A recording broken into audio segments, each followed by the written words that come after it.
Cuando surgen conceptos como la teoría del reemplazo, muchos a veces no se dan cuenta del gran daño que causan. Porque cuando yo quito a aquel al cual el Eterno le confió, le entregó y sobre el cual le delegó responsabilidad y compromiso por ser el custodio, pero también el expositor de un mensaje para que así se transforme en luz y sal para las naciones, cuando alguien de este calibre, de este nivel es desplazado por otro, todo cambia. Todo cambia.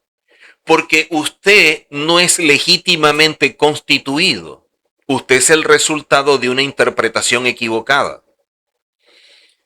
Para la persona que está en la religión, es mucho mejor que Israel siga siendo el pueblo del Eterno.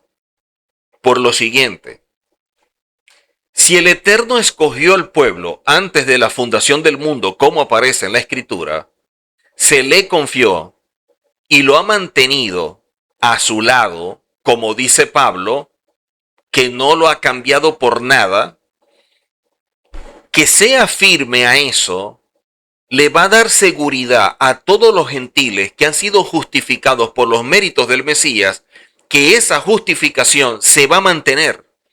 Y eso es lo que hace que tengamos confianza y que demos pasos en fe de que el Eterno no cambia, de que en Él no hay sombra de variación, de que Él es el mismo de ayer, hoy y siempre.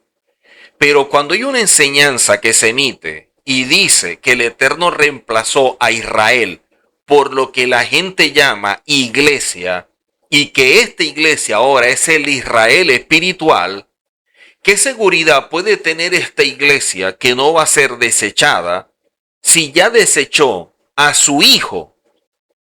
Cuando ya desechó a su hijo, a su pueblo, al cual concibió, al cual liberó en Egipto, y lo hizo por causa y por el honor de su nombre, porque así aparece plasmado en la Torá. Cuando el Eterno va a liberar a Israel de Egipto, le dijo a Faraón: deja ir a mi hijo, deja ir a mi pueblo. Entonces, que un padre desecha a su hijo, ¿qué queda para un extraño como seguridad de que no sea desechado? Porque de acuerdo a lo que dice Pablo, los gentiles han sido adoptados. Por eso se habla del espíritu de adopción. Por eso de los gentiles se hablan de coherederos, copartícipes. Los partícipes y herederos originales son el pueblo de Israel, el Hijo del Eterno. Entonces, cuando vemos en Romanos que los gentiles son injertados al olivo natural, que es Israel, eso sí nos da seguridad. Entonces, para mí es importante que el Eterno se mantenga fiel y mantenga su palabra de que Israel es su hijo. Porque eso me da la seguridad de que cuando yo soy justificado y soy parte ahora del pueblo de Israel, a mí no me va a desechar. Son las cosas que deberían evaluar. Pero es que no se dan a la tarea de evaluar porque solamente se apegan a lo que se le ha dicho, a la forma como un texto se ha interpretado, obviando todo lo que dice el contexto, ignorando los métodos de interpretación, ignorando las ciencias bíblicas. No han desarrollado lo que es el pensamiento crítico y de allí la forma de evaluar textualmente lo que se escribió. Por eso, para ello debemos estar dispuestos a explorar la mente de los autores reflejada en las Escrituras y penetrar su mundo y su cultura. Debemos mirar a la roca de la cual fuimos tallados. Así podremos identificar las mayores áreas de conflicto entre las perspectivas hebraicas y griegas en nuestro esfuerzo por pensar más bíblicamente y menos religiosamente. El Eterno no quiere que su pueblo sea ignorante, que las cosas no puedan acercarse, que las cosas nos puedan acercar a Él en comunión más perfecta.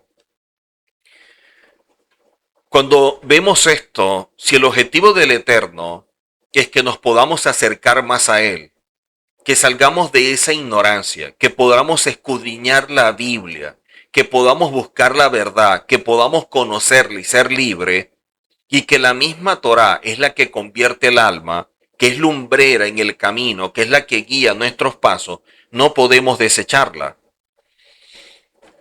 Pensemos como verdaderos hijos y no como gente religiosa que a través del fanatismo muchas veces se niega a sí mismo la verdad sin evaluar el daño que se está causando. Por ello es importante que la verdad prevalezca y con ello también la objetividad al momento de estudiar.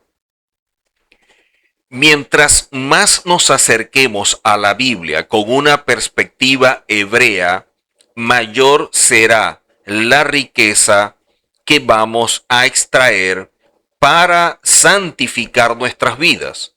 Para ello, lo importante será que lleguemos a interpretar la Biblia con los lentes apropiados y así no cambiar lo escrito y afectar nuestra fe. La interpretación, este término está relacionado con la condición básica de ser fiel y de manera específica a un contenido original, de aquello que se está explicando o exponiendo para tener la comprensión de la misma, de acuerdo a la visión y criterio que posee el autor original, para no alterar, y eso no lo perdamos de vista, que no podemos o no debemos alterar la realidad plasmada en un contexto. De esta forma se reconstruye todo lo que se capta o percibe de alguien y de la representación de su realidad. Esto es muy interesante porque pudiera ayudarnos a ver las cosas mucho mejor. Cuando empezamos a caminar bajo la perspectiva hebrea, que no es judaizar, sino estudiar las cosas desde su fuente original, nos va a pasar como la gente que iba camino de Emaús, que en la medida en que le iban explicando, dice cómo les abría las escrituras. Cuando usted empieza a estudiar desde la perspectiva hebrea, la Biblia va a cobrar vida, va a empezar a abrirse y va a descubrir un mundo que usted ha ignorado simplemente por una postura religiosa que le ha causado más daño que beneficio. Cuando usted se libere de eso, entonces va a conocer la verdad que lo hará libre. Miren que cuando hablamos de la interpretación, está relacionada con la condición básica de ser fiel y de manera específica a un contenido original de aquello que se está explicando o exponiendo, para tener la comprensión de la misma de acuerdo a la visión y criterio que posee el autor original. Si no es así, entonces no estamos hablando de una interpretación, o por lo menos no de la correcta. Considero que si nosotros tenemos amor, respeto y temor al cielo, que no es miedo, sino reverencia, y está también relacionado con ese respeto, buscaríamos la verdad y pagaríamos el precio que ella merite. Y cuando hablamos de pagar el precio, viene a ser el conflicto que genera asumir la verdad y que muchos prefieren quedarse en la zona de confort religiosa y evitar todos estos procesos. Porque esto genera conflictos teológicos. Hay muchas cosas que usted ha creído que no son ciertas, pero así la aceptó. Eso también va a traer conflictos emocionales porque usted se conecta con esto y usted va a empezar a sentir como una pérdida. Y sobre todo que cuando se destruye un paradigma, todo se viene a cero. Y eso genera un vacío y también como una zozobra en la persona. Pero también puede generar un conflicto familiar porque usted percibe esa necesidad de buscar la verdad, de que esa profecía de que el Eterno enviará hambre y sed de la verdad, usted la está experimentando en carne propia, pero es usted que la experimenta, no su familia, y por lo tanto la gente que está a su alrededor no comprende por qué ahora usted está buscando algo diferente, porque ya usted no se siente bien como antes en la iglesia, porque ya no lo llena todo aquello que se predicaba y que antes usted aplaudía.